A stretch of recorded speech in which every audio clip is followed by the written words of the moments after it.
Hey, what's happening, everyone? It is I, the man, the myth, the mustache, Tim here with a brand new video for you. Welcome to part 23 and the grand finale of What If Izuku Was an All-for-One Fan. Please sit back and relax because you are in for a very good treat. And before the video is over, I do have a special announcement at the end, so do please stick around. But with that out of the way, let's get this story going and let's see how this goes, shall we? With a flourishing bow, Mr. Compress gave a hearty chuckle, only to receive a gentle punch to the gut from an infuriated Eri who had every right to be angered at her father. Meanwhile, Izuku was levitating a small rock, debating on throwing it at Compress or not. On one hand, Compress wasn't dead. On the other, he wasn't dead. Papa Compress, what the hell? You big moron! We all thought you were dead! What the fuck is wrong with you? Compress knelt down as both he and Izuku gasped at what Eri had just said. Eri Sako! Language! Compress yelled, wagging a finger at the little girl. Japanese! She retorted, as she removed her mask to poke her tongue out and put it back on immediately after. Where did you even learn to talk like that?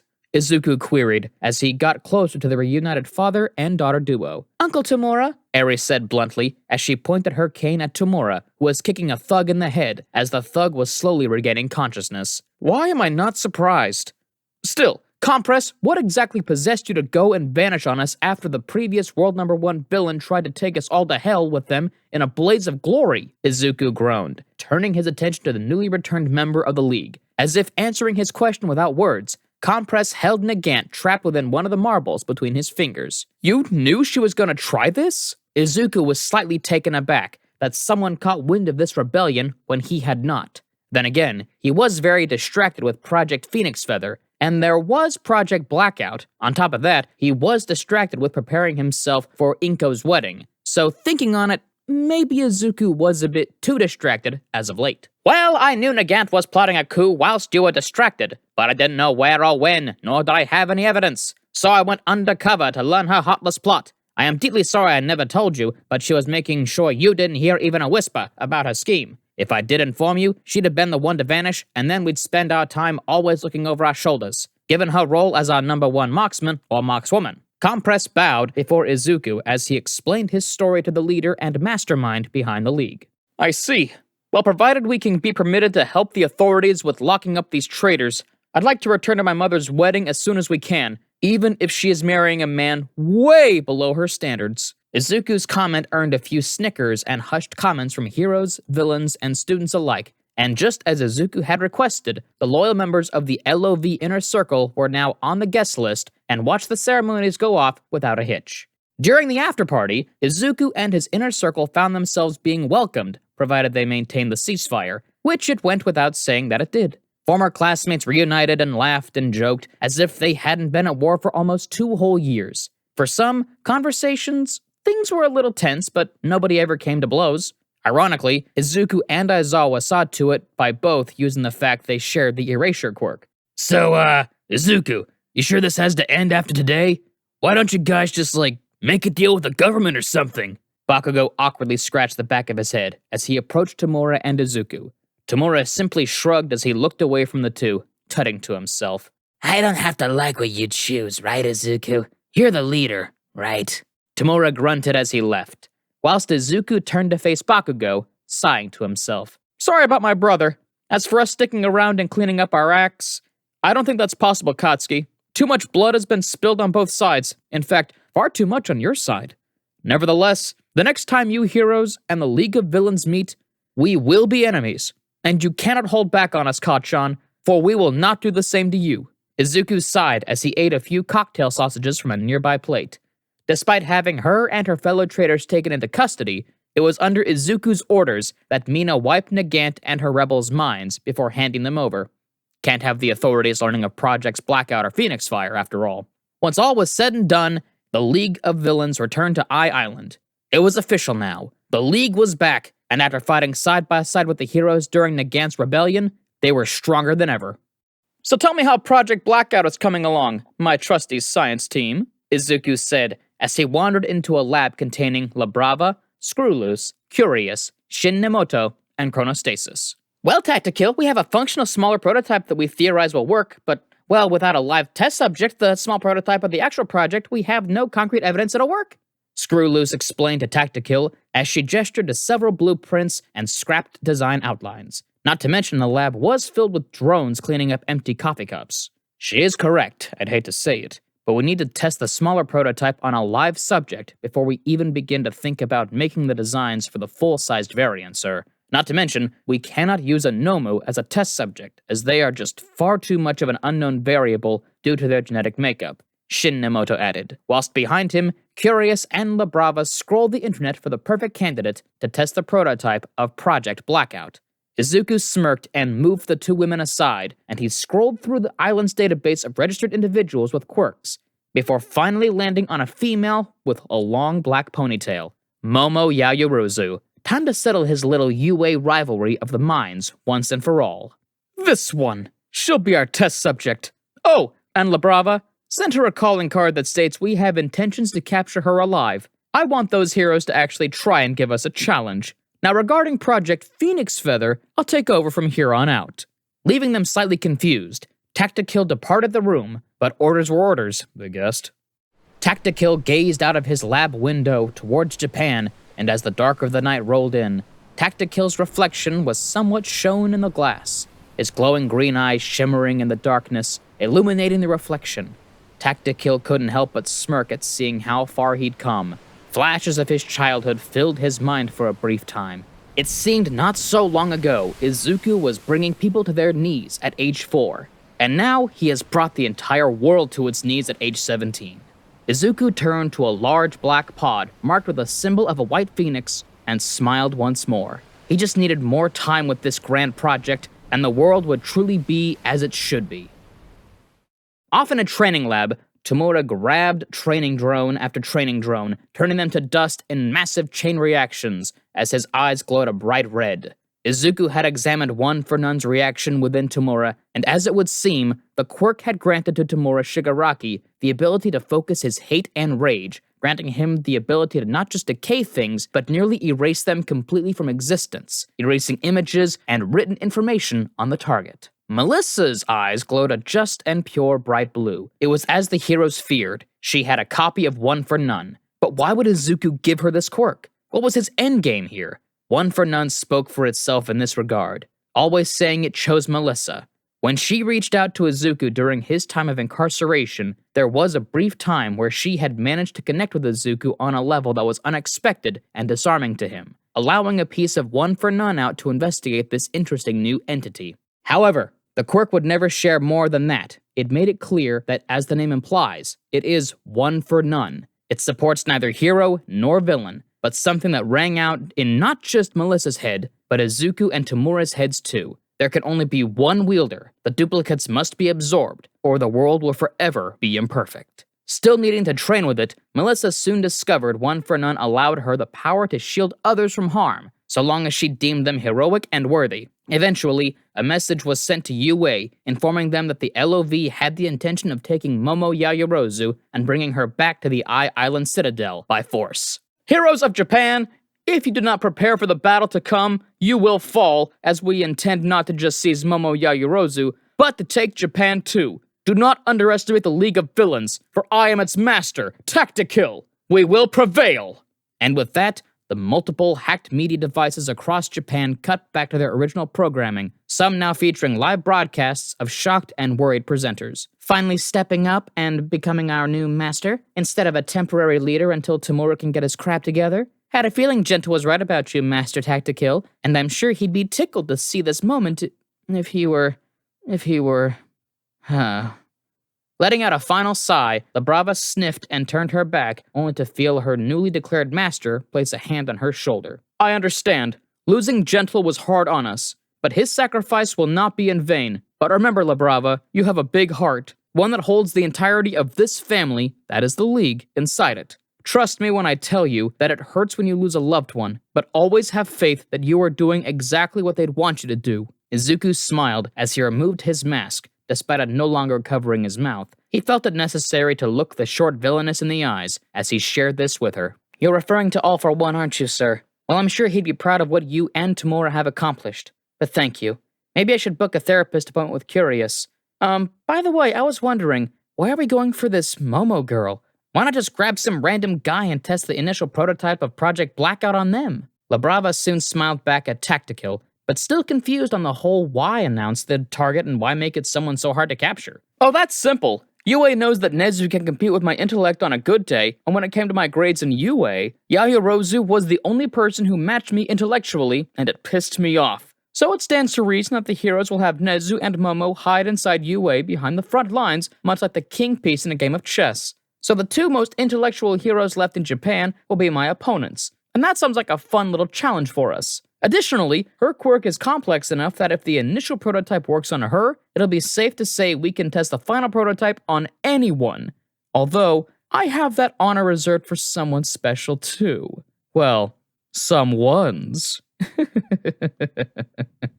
Tactical laughed as he went off onto a little monologue. After all, what fun was it being a villain if you couldn't monologue from time to time? Now understanding that her master's main intent behind testing on Yaoyorozu was simply because he hated the girl ever since he met her in UA, La Brava's curiosity was sated. Tactical wandered through the halls of Island and could hear the distant sound of attacks clashing, and honestly, he wanted to learn of its origin. Soon, Tactical came upon the training chambers where he entered the room that overlooked the arena to witness Kamakiri, Ida, Monoma, Hagakure, Mina, and Jiro all fighting, but it wasn't a free-for-all, as Tactical first anticipated. No, he soon realized it was a 5v1. Izuku, taking up the mantle of master of the LOV. Nice, man, very nice. I think you overheard Jiro going to challenge all the squad to fight her. Mineta chuckled, entering from a side room with a bowl of popcorn, followed by Shinzo, Mustard, and Toga. Oh, and how come you and Shinzo aren't there? I don't need to ask why Toga's here. She watches every combat exercise or challenge, or sometimes gets involved when she can. If there's a chance of there being blood, she'll show. As for Mustard, I'm guessing you're here because you want to watch the girls fight. Izuku smirked as he used his telekinesis to snatch a piece of popcorn and eat it. Yeah, me and Shinzo don't have a death with, though we stayed out of it, Mineta said as Shinzo nodded in the background with his arms folded. Dead on the money, Tactical, and nothing I love more than watching a fight with a chance of blood, Toga chanted with a grin that showed off her nearly vampiric fangs. All the while, Mustard just watched the fighting and gave a thumbs up about Izuku's reasoning. In the arena, the members of Phoenix Squadron fought valiantly using their total of 3 quirks each against Jiro's 4. Inko paced around Nezu's office as Momo and Nezu himself went over a defense plan for what was to come tomorrow. A loud knock came upon the door, and Inko pulled it open with a glide of her telekinetic power. Bakugo stumbled into the room, with Melissa's shield tailing behind him. Let me guess, you're planning to distract the nerd's main forces and sneak out of UA? He has an IQ quirk. He's predicted that plan. Hell, I know Deku would have called that plan without the IQ quirk. He's playing you like a game. Best way to beat him when he's thinking like this is to get reckless. Do things unpredictable, because it isn't logical. That will have the nerd and the armies of villains confused. Bakugo wandered in, looking at the map of UA and various subterranean tunnels underneath made in the event of such a grand-scale attack. Eyes were soon on Melissa, and she gave a simple shrug and looked at Bakugo. He is technically right. The only thing Izuku can't plan for is us going in and doing something on the fly. It's dangerous, but it's our best bet. Yaoyorozu shook her head at Melissa and Bakugo before loudly speaking up. No, we can't go in blind with no plan. I can see your logic, but what if he double bluffs us and he calls the idea, and suddenly he has us all captured or killed? No, we need a skeleton of a plan at least. I will not risk my friends in this battle over my fate. Melissa, you need to fight Izuku with Bakugo. Mrs. Aizawa, you and Sensei Aizawa need to handle Tamura. Other than that, I suppose we can do it your way, Bakugo. I'll even go out onto the field to disrupt things for Izuku, Yaoyorozu said, standing up as she declared her intent to the room. This video is sponsored by Adobe. Adobe is redefining the digital experience through game-changing innovations that shape the next generation of storytelling. Adobe makes it easy to create, edit, and share digital documents securely, allowing you to collaborate and communicate across devices. Adobe Photoshop is your go-to application for faster graphics editing and digital arts as a whole. At We the Celestials, all our thumbnails across every channel are created with Adobe Photoshop. Adobe Premiere Pro is a timeline-based, non-linear video editing software application that is versatile and easy for beginning and master editors. Finally, Adobe After Effects is the industry standard tool for digital visual effects, motion graphics, and compositing applications used in post-production. Many of our voice actors, audio editors, and video editors use Premiere Pro and After Effects to produce these high-quality videos. Click the link in the description to start creating now, and thank you to Adobe for sponsoring this video. Heroes across Japan watched as their timer until war ticked down. People who wanted no part in the war were granted a safe zone by the LOV at the foot of Mount Fuji. Tactikill smirked to himself as he walked toward an awaiting Golden Fox, Ragnarok, Kurogiri, Dabi, and Feedback. One of his mask's eyes glowing faintly as he watched through several camera feeds. Everyone, according to his plan, was now at the safe zone. They'd even been so kind as to use the login device Screwloose had designed to keep track of all of them. Kurogiri, activate the Yggdrasil barrier, please. We wouldn't want these neutral parties to get hurt now, would we? Tactikill said as he turned his attention to his commanders of the League of Villains. But of course, Master. Kurogiri complied unquestioningly with Tactikill's orders and turned his misty gaze upon a computer console and gently pressed a button which caused a massive force field to sprout from Mount Fuji. The force field branched out like a tree formed of pure energy, and its leaves were small hexagonal shields that both protected and entrapped everyone at the safe zone. A dark storm overtook the skies of Japan. Rain poured as lightning arced across the clouds. Patting Ragnarok, Tactikill nodded, and the large Alpha Nomu returned the nod as it wandered off toward a balcony that overlooked millions of standard and high-end Nomu. Along with Ragnarok's other Alpha Nomu kin were Fenrir, Hel, Nidhogg, and the newly restored Jormungandr. Ragnarok let out a vicious bestial roar as Kurogiri stood beside him, opening a vast number of warp gates. The Nomu roared back in their battle cries and charged through the swirling portals. Dabi, you shall lead the vanguard in their movement into their assigned position. My brother and I shall lead Phoenix Squadron along with the Alpha Nomu in an assault against their front line. Tactikill turned his attention toward the Fire Wielder as Kurogiri opened a warp gate for him to join the rest of the vanguard. Dabi turned to face Tactikill before he left through the gate. You know, boss, you've done some serious growing up ever since I first heard your message to people like me. If I don't make it, it's been an honor. Dabi gave a two-finger salute as Tactikill smiled at his commander and longtime friend. And it will continue to be one, 'cause you will make it, Dabi! Victory drinks will be on me! Dabi laughed at his master and left for the field of battle. Tactikill meant every word of what he'd just said. One of the few things he'd ever planned for is the deaths or captures of his comrades. Tactikill wandered through a warp gate with Feedback, Ragnarok, and his brother at his side. The four were joined by the rest of Phoenix Squadron. Stood before them were the gates of UA and its heroes, conscripted or not. Winged Nomu began to fill the skies and perch atop nearby buildings as the draconic figure of Nidhogg emerged from a massive warp gate. Soon, a horde of Nomu tore through the alleys and streets, led by Fenrir at its head. Endeavor narrowed his eyes at this monster he had previously believed to have put down. Maybe Snipe should shoot the damn beast with a silver bullet. Far off in the forests near UA, Hel led their army of ranged Nomu into position so that they may rain artillery fire down upon the heroes, and Hel may raise any fallen heroes or Nomu again and again. Both sides were silent, waiting for the other to make the first attack. The first attempt at intimidation. Naturally, Golden Fox grew bored and looked to his brother anxiously, but received no response as Tactikill was utilizing his mask's multiple eyes to engage in an unseen game of wits and troop movements against three foes: Nezu, Sir Night-Eye, and David Shield. Growling at the standoff, Tamura grabbed his golden mask and turned it to ash as his eyes started glowing a vicious red in pools of abysmal gray. He roared out in anger, and some of the more simple-minded bestial Nomu charged past Fenrir and followed Tamura's lead, assuming this was the order to attack. Tactikill sighed and snapped his fingers, signaling Fenrir to charge his forces and support Tamura's reckless assault.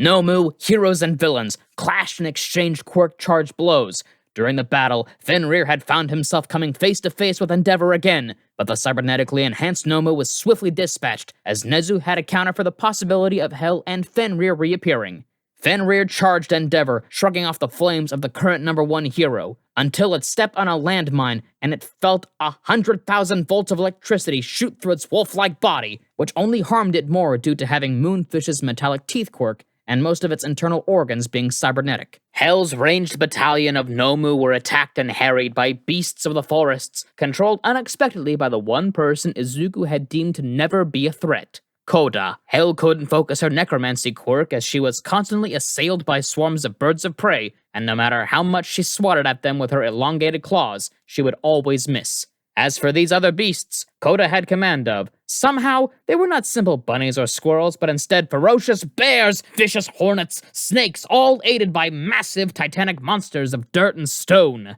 Nidhogg clashed against a massive shadow of a form of crow or raven, all because Tokoyami had gained control of Dark Shadow when it grew to this size and strength. The terrifying titans of the skies clashed as the darkness of the night barely silhouetted their battle. Rain continued to pour down upon the battle betwixt hero and villain from the heavens above. Dabi and the rest of the vanguard fought valiantly, managing to seize control of the dorms from the heroes based on that location, setting each one ablaze. Soon enough, their forces pushed onto the main UA campus where the heroes had made their front line. "Put me down, you stupid bit!" Tomura was dropped from a height onto the concrete below by Inko, knocking the wind from him and ceasing his screaming. Eraserhead followed up with a brutal kick to Tomura's face, using it to springboard and launch back and stand beside his newly wedded wife, all whilst maintaining his erasure quirk on Tomura. "Tomura, watch what you call her! She's still my mother!" Tactikill hissed as he was forced to dodge and evade explosions from Bakugo, along with kicks from Melissa's shield. "Fight's over here, nerd! Don't tell me the world's #1 villain can lose this easily!" Bakugo taunted as he let off an explosion close to Tactikill's head, which caused the villain to crash backwards into the dirt, sending memories of the day his quirk first awakened rattling through his head. Tactikill started to smirk with deranged laughter as he looked up and threw Bakugo away with seemingly just a thought. Then, he turned his gaze to Melissa. "Time to end the line of one for all, for good! It's nothing personal, just business," Tactikill said with a smile as he got up, dusting himself off. Elsewhere, heroes and conscript heroes fell to the overwhelming legions of Nomu, multi-quirk users from the Vanguard or Phoenix Squadron. Tokoyami took note of the small girl approaching him in a mask far too large for her and clutching a cane. Wait, he recognized this child was Eri from the LOV? Why would she be here? Unless they'd figured out Momo was fighting in his and Koda's unit. Still, he pondered why he'd just send her and not Kurogiri or Compress, or even some kind of monstrous Nomu. "You know, I've always had a thing about hating birds, especially crows and ravens. You and your shadow look like both. Plus your friend was sending too many at hell, so I left my post to get rid of the source. In short, I hate your face." Eri raised her cane at Tokoyami and used her telekinesis to throw him against a wall, knocking him out cold and dispersing Dark Shadow, all in a similar manner to what she'd done to Koda just down the hall. Compress wandered down the halls of Ground Beta, applauding Eri's work, before looking out the window and spotting Momo Yaoyorozu. Fighting in the midst of low-tier hero team that had been too close to combat and under so little protection to bother sending anything but Nomu to attack. Quickly, he leapt from the window of the room Koda and Tokoyami were using to direct their quirks, and he landed immediately behind Momo, and he grasped her by the throat and converted her into a marble. Caught off guard, the heroes were distracted by Compress long enough for the Nomu to overwhelm them and decimate their forces, giving the villainous escape artist his escape route, which, if according to time, he wanted to get to the extraction point away from UA as soon as possible. Kurogiri began warping the members of the Vanguard and Phoenix Squadron away from UA, leaving behind Izuku and Tomura. Even the Alpha Nomu fled for the rendezvous point, provided they had survived, unlike Fenrir, but perhaps it was simply never to be. "Heh! At least you're braver than your army of freak show pets, nerd!" Bakugo once again taunted an irate Izuku with a backhanded compliment. But he felt a rumbling beneath the ground, all as Izuku's smile widened. "I prefer to call it watching the final curtain call for UA. Oh, and how rude of me, Bakugo! Say hello to Yarmangander!" Izuku loudly proclaimed as a massive Nomu smashed through the earth below UA and decimated the entirety of the main building. It was official. Izuku, with the use of a single Nomu that he had up his sleeve, had just wiped out nearly everyone who wasn't on the battlefield. Nezu, Night Eye, David Shield. If you were assigned to guard the tactics team or were a part of the tactic team, you were no longer among the living. Izuku then turned his attention to Inko, Eraserhead, and Bakugo, and for the first time ever, his telekinesis overpowered Inko's. The three found themselves being bound up in rubble with Eraserhead's head being covered to block his vision. Izuku cracked his neck as he turned his gaze towards Melissa. Now, where were we? Ah yes, killing you and that annoying quirk that doesn't belong to you, or even to any of the vestiges. Yes, Father told me of the vestiges when we spoke at length of his own quirk. Oh, and we can't have a heroic copy of One for None running around either, so I'll have to rip that from your very life force. Izuku narrowed his eyes at Melissa, whilst Tamura stood beside him and took a battle stance, considering the fight against One for All was as much his too. Far from the battle, in the citadel of Eye Island, the LOV watched through protective glass as Labrava, Curious, Screwloose, Shin Nemoto, and Chronostasis prepared the test of Project Blackout on minimal settings on one Yaoyorozu. The girl struggled in her constraints, but didn't understand why they didn't use any anti-quirk measures. A mechanical voice buzzed to life, giving a countdown of 3, 2, 1, and Momo felt a strange feeling wash over her until it stopped. The whirring of the machines had ceased, and now the LOV were mumbling behind the glass, pointing at charts and notes. Then it happened, they started cheering and high-fiving. What had they done? Regardless, Momo didn't want to stick around to find out, so she tried to make something to escape, but nothing happened. She couldn't use it. Yaoyorozu was quirkless. Project Blackout was seemingly a success. So that was the boss's plan, huh? With a Shei Hisakai all those years ago. All those heists for tech around the world whilst securing the rank of #1 villain. Damn smartass. Still, I don't get what this mysterious Project Phoenix Feather is. I mean, if Project Blackout is giving us a weapon that replaces the quirk erasing bullets, which we only use the ones Overhaul made. Sorry about us using those bullets, by the way, Eri. Dobby shrugged, looking at his fellow League members. Man, no offenses taken, Big Brother Dobby. You did what you had to do. I mean, Uncle Izuku had to take some of my blood for this project, but he swore he'd wait until my fear of needles was officially gone, and he was honest. So, yeah, no biggies. Papa Compress, can I get some ice cream? I'm hungry. Compress took Eri by the hand and guided her from the room, chuckling as she listed the possible flavors she wanted. Maybe it has something to do with that, Mineta said, directing everyone's attention to a massive countdown clock marked Project Phoenix Feather. Huh, how the hell did we miss that? Monoma joked slightly with a sheepish grin.